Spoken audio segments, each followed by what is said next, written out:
Happy College Football 27 Day to all who celebrate.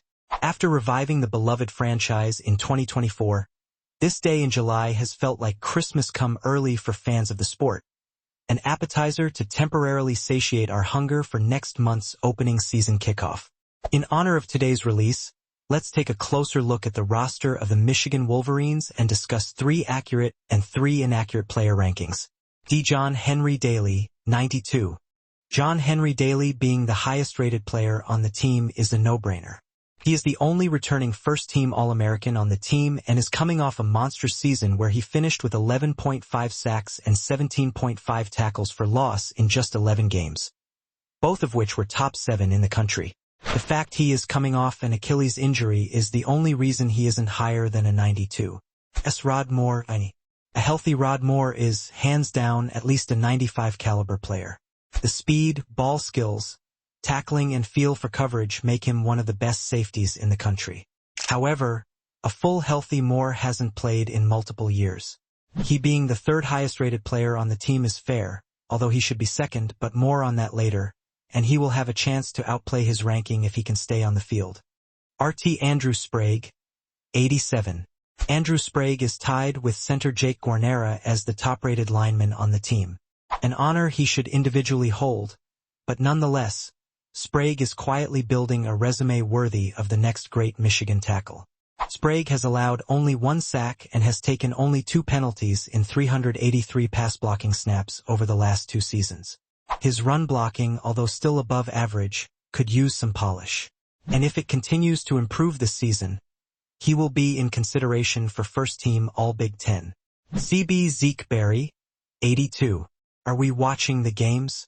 Among others, Zeke Berry is ranked below Nathan Afobe and Bryce Underwood, despite being one of only 2 returning Wolverines named to an All-Big Ten team last year, and the only returning defensive player to do so.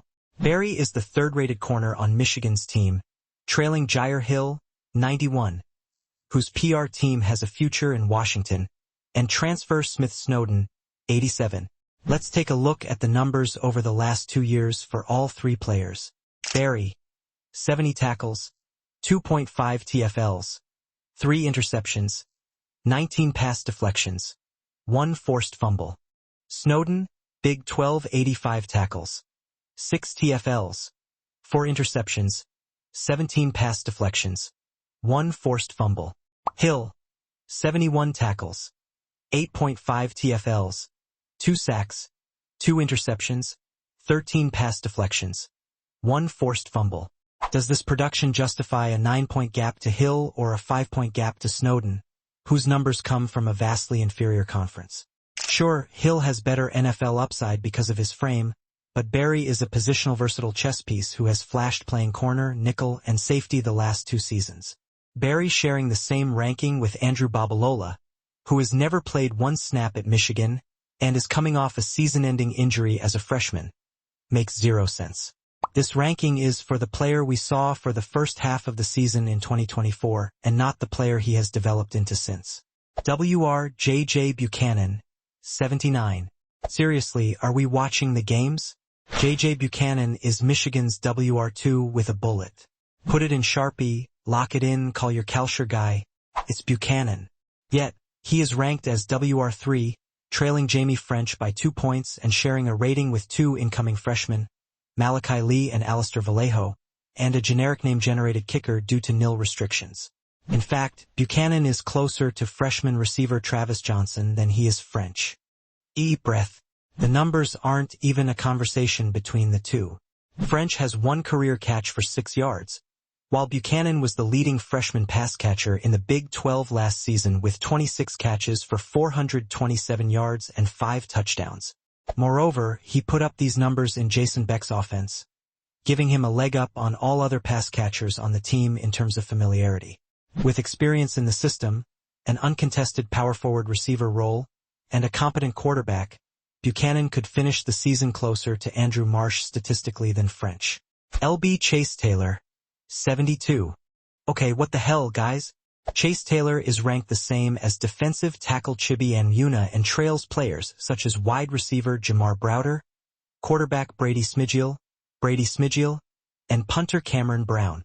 He is the fifth highest rated Michigan linebacker in the game, despite likely being the starting middle linebacker to open the season.